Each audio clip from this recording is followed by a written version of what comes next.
Anne of Avonlea by Lucy Maud Montgomery. Chapter 20. The Way It Often Happens. Anne rose betimes the next morning, and blithely greeted the fresh day, when the banners of the sunrise were shaken triumphantly across the pearly skies. Green Gables lay in a pool of sunshine, flecked with the dancing shadows of poplar and willow. Beyond the land was Mr. Harrison's wheat field, a great wind-rippled expanse of pale gold. The world was so beautiful that Anne spent 10 blissful minutes hanging idly over the garden gate, drinking the loveliness in. After breakfast, Marilla made ready for her journey. Dora was to go with her, having been long promised this treat. "Now, Davy, you try to be a good boy and don't bother Anne," she straitly charged him. "If you are good, I'll bring you a striped candy cane from town." For, alas, Marilla had stooped to the evil habit of bribing people to be good. "I won't be bad on purpose, but s'posen I'm bad accidentally?" Davy wanted to know. "You'll have to guard against accidents," admonished Marilla. "Anne, if Mr. Shearer comes today, get a nice roast and some steak. If he doesn't, you'll have to kill a fowl for dinner tomorrow." Anne nodded. "I'm not going to bother cooking any dinner for just Davy and myself today," she said. "That cold ham bone will do for noon lunch, and I'll have some steak fried for you when you come home at night." "I'm going to help Mr. Harrison haul dulse this morning," announced Davy. "He asked me to, and I guess he'll ask me to dinner, too. Mr. Harrison is an awful kind man. He's a real sociable man. I hope I'll be like him when I grow up. I mean behave like him. I don't want to look like him. But I guess there's no danger, for Mrs. Lynde says I'm a very handsome child. Do you s'pose it'll last, Anne? I want to know." "I dare say it will," said Anne gravely. "You are a handsome boy, Davy." Marilla looked volumes of disapproval. "But you must live up to it and be just as nice and gentlemanly as you look to be." "And you told Minnie May Barry the other day, when you found her crying 'cause someone said she was ugly, that if she was nice and kind and loving, people wouldn't mind her looks," said Davy discontentedly. "Seems to me you can't get out of being good in this world. For some reason or 'nother, you just have to behave." "Don't you want to be good?" said Marilla, who had learned a great deal but had not yet learned the futility of asking such questions. "Yes, I want to be good, but not too good," said Davy cautiously. "You don't have to be very good to be a Sunday school superintendent. Mr. Bell's that, and he's a real bad man." "Indeed he's not," said Marilla indignantly. "He is. He says he is himself," asseverated Davy. "He said it when he prayed in Sunday school last Sunday. He said he was a vile worm and a miserable sinner and guilty of the blackest 'niquity. What did he do that was so bad, Marilla? Did he kill anybody or steal the collection cents? I want to know." Fortunately, Mrs. Lynde came driving up the lane at this moment, and Marilla made off, feeling that she had escaped from the snare of the fowler, and wishing devoutly that Mr. Bell were not quite so highly figurative in his public petitions, especially in the hearing of small boys who were always wanting to know. Anne, left alone in her glory, worked with a will. The floor was swept, the beds made, the hens fed, the muslin dress washed and hung out on the line. Then Anne prepared for the transfer of feathers. She mounted to the garret and donned the first old dress that came to hand, a navy blue cashmere she had worn at 14. It was decidedly on the short side and as skimpy as the notable wincey Anne had worn upon the occasion of her debut at Green Gables, but at least it would not be materially injured by down and feathers.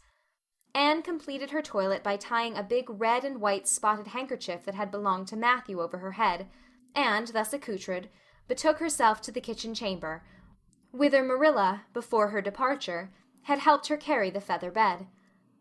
A cracked mirror hung by the chamber window, and in an unlucky moment Anne looked into it. There were those 7 freckles on her nose, more rampant than ever, or so it seemed in the glare of light from the unshaded window. "Oh, I forgot to rub that lotion on last night," she thought. "I'd better run down to the pantry and do it now." Anne had already suffered many things trying to remove those freckles. On one occasion the entire skin had peeled off her nose, but the freckles remained.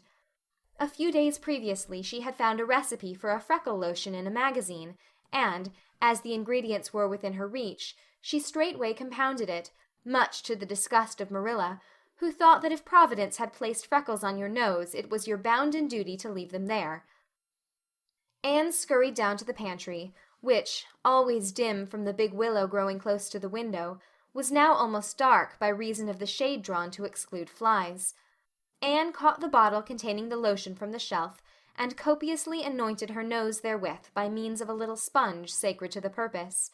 This important duty done, she returned to her work. Anyone who has ever shifted feathers from one tick to another will not need to be told that when Anne finished she was a sight to behold. Her dress was white with down and fluff, and her front hair, escaping from under the handkerchief, was adorned with a veritable halo of feathers.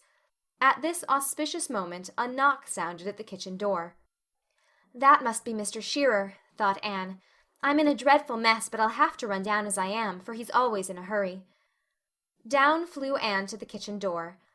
If ever a charitable floor did open to swallow up a miserable befeathered damsel, the Green Gables porch floor should promptly have engulfed Anne at that moment. On the doorstep were standing Priscilla Grant, golden and fair in silk attire, a short, stout, gray-haired lady in a tweed suit, and another lady, tall, stately, wonderfully gowned, with a beautiful high-bred face and large, black-lashed violet eyes, whom Anne instinctively felt, as she would have said in her earlier days, to be Mrs. Charlotte E. Morgan. In the dismay of the moment, one thought stood out from the confusion of Anne's mind, and she grasped at it as at the proverbial straw. All Mrs. Morgan's heroines were noted for rising to the occasion. No matter what their troubles were, they invariably rose to the occasion and showed their superiority over all ills of time, space, and quantity. Anne, therefore, felt it was her duty to rise to the occasion, and she did it, so perfectly that Priscilla afterward declared she never admired Anne Shirley more than at that moment. No matter what her outraged feelings were, she did not show them. She greeted Priscilla and was introduced to her companions as calmly and composedly as if she had been arrayed in purple and fine linen. To be sure, it was somewhat of a shock to find that the lady she had instinctively felt to be Mrs. Morgan was not Mrs. Morgan at all, but an unknown Mrs. Pendexter, while the stout little gray-haired woman was Mrs. Morgan. But in the greater shock the lesser lost its power. Anne ushered her guests to the spare room, and thence into the parlor, where she left them while she hastened out to help Priscilla unharness her horse. "It's dreadful to come upon you so unexpectedly as this," apologized Priscilla. "but I did not know till last night that we were coming. Aunt Charlotte is going away Monday, and she had promised to spend a day with a friend in town. But last night her friend telephoned to her not to come because they were quarantined for scarlet fever, so I suggested we come here instead, for I knew you were longing to see her. We called at the White Sands Hotel and brought Mrs. Pendexter with us. She's a friend of Aunt's and lives in New York, and her husband is a millionaire. We can't stay very long, for Mrs. Pendexter has to be back at the hotel by 5 o'clock. Several times while they were putting away the horse, Anne caught Priscilla looking at her in a furtive, puzzled way. "She needn't stare at me so," Anne thought a little resentfully. "If she doesn't know what it is to change a feather bed, she might imagine it." When Priscilla had gone to the parlor, and before Anne could escape upstairs, Diana walked into the kitchen. Anne caught her astonished friend by the arm. "Diana Barry, who do you suppose is in that parlor at this very moment? Mrs. Charlotte E. Morgan, and a New York millionaire's wife, and here I am like this, and not a thing in the house for dinner but a cold ham bone, Diana." By this time Anne had become aware that Diana was staring at her in precisely the same bewildered fashion as Priscilla had done. It was really too much. "Oh, Diana, don't look at me so," she implored. "You, at least, must know that the neatest person in the world couldn't empty feathers from one tick into another and remain neat in the process." It isn't the feathers," hesitated Diana. It's your nose, Anne." "My nose? Oh, Diana, surely nothing has gone wrong with it." Anne rushed to the little looking-glass over the sink. One glance revealed the fatal truth. Her nose was a brilliant scarlet. Anne sat down on the sofa, her dauntless spirit subdued at last. What is the matter with it? Asked Diana, curiosity overcoming delicacy. I thought I was rubbing my freckle lotion on it, but I must have used that red dye Marilla has for marking the pattern on her rugs, was the despairing response. What shall I do? Wash it off, said Diana practically. Perhaps it won't wash off. First I dye my hair, then I dye my nose. Marilla cut my hair off when I dyed it, but that remedy would hardly be practicable in this case. Well, this is another punishment for vanity, and I suppose I deserve it, though there's not much comfort in that. It is really almost enough to make one believe in ill luck, though Mrs. Lynde says there is no such thing because everything is foreordained. Fortunately, the dye washed off easily, and Anne, somewhat consoled, betook herself to the east gable while Diana ran home. Presently Anne came down again, clothed and in her right mind. The muslin dress she had fondly hoped to wear was bobbing merrily about on the line outside, so she was forced to content herself with her black lawn. She had the fire on and the tea steeping when Diana returned. The latter wore her muslin at least, and carried a covered platter in her hand. Mother sent you this, she said, lifting the cover and displaying a nicely carved and jointed chicken to Anne's grateful eyes. The chicken was supplemented by light new bread, excellent butter and cheese, Marilla's fruit-cake, and a dish of preserved plums, floating in their golden syrup as in congealed summer sunshine. There was a big bowl full of pink and white asters also, by way of decoration, yet the spread seemed very meagre beside the elaborate one formerly prepared for Mrs. Morgan. Anne's hungry guests, however, did not seem to think anything was lacking, and they ate the simple viands with apparent enjoyment.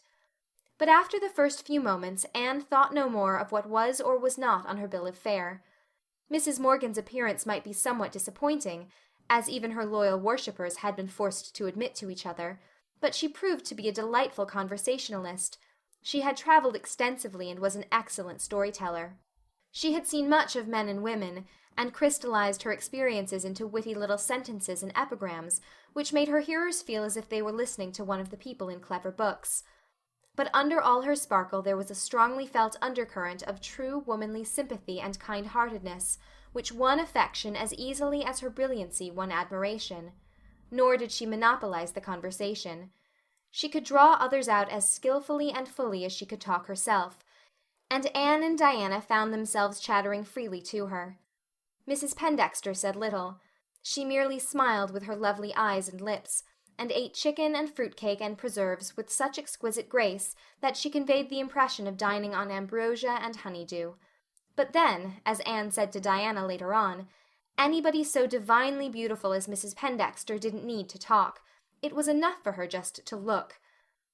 After dinner they all had a walk through Lover's Lane and Violet Vale and the Birch Path, then back through the haunted wood to the Dryad's Bubble, where they sat down and talked for a delightful last half-hour. Mrs. Morgan wanted to know how the haunted wood came by its name, and laughed until she cried when she heard the story and Anne's dramatic account of a certain memorable walk through it at the witching hour of twilight. "It has indeed been a feast of reason and flow of soul, hasn't it?" said Anne, when her guests had gone and she and Diana were alone again. "I don't know which I enjoyed more, listening to Mrs. Morgan or gazing at Mrs. Pendexter. I believe we had a nicer time than if we'd known they were coming and been cumbered with much serving. You must stay to tea with me, Diana, and we'll talk it all over." Priscilla says Mrs. Pendexter's husband's sister is married to an English earl, and yet she took a second helping of the plum preserves, said Diana, as if the two facts were somehow incompatible. "I dare say even the English earl himself wouldn't have turned up his aristocratic nose at Marilla's plum preserves," said Anne proudly. Anne did not mention the misfortune which had befallen her nose when she related the day's history to Marilla that evening, but she took the bottle of freckle lotion and emptied it out of the window. "I shall never try any beautifying messes again," she said, darkly resolute. "They may do for careful, deliberate people, but for anyone so hopelessly given over to making mistakes as I seem to be, it's tempting fate to meddle with them." End of chapter 20.